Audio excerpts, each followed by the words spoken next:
180-Day Loop, Episode 42, A Trip Through the North Channel. We had great fun paddling around our wonderful anchorage at Covered Portage Cove, but on June 20th, the longest day of the year, it was time for us to be moving on.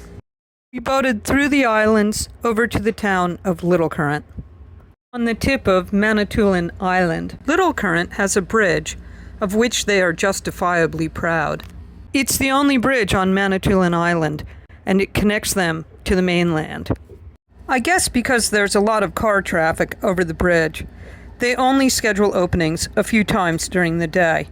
So most boaters plan their arrival so that they can get there about the time that the bridge is going to open anyway. There's a lot of current in the vicinity of the bridge, and it's kind of hard to hold your position there. As it happened, we arrived right about the time of the noon opening. Molly has an air draft of around 13 feet, and the bridge had a clearance of supposedly about 18 feet, so we really didn't need them to open the bridge for us at all. Even so, it was a bit disquieting to have the operator start to swing the bridge back closed before we'd quite completed our transit. It felt a little bit like we were being told not to let the bridge hit us on the butt as we went through. After a day in Little Current, we traveled on to an anchorage at Crocker Island.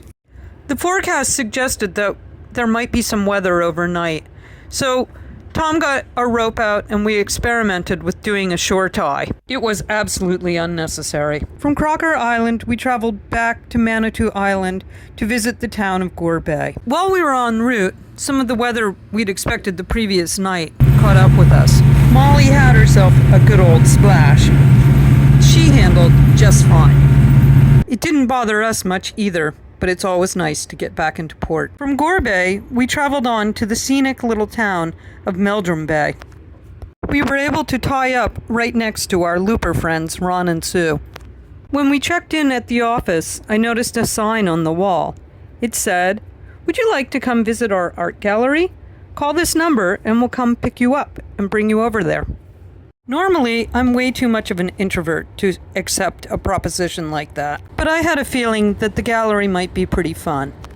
And it was. We picked up some souvenirs and had a really nice visit with the owners. Everything that we could see in Meldrum Bay was just so pretty.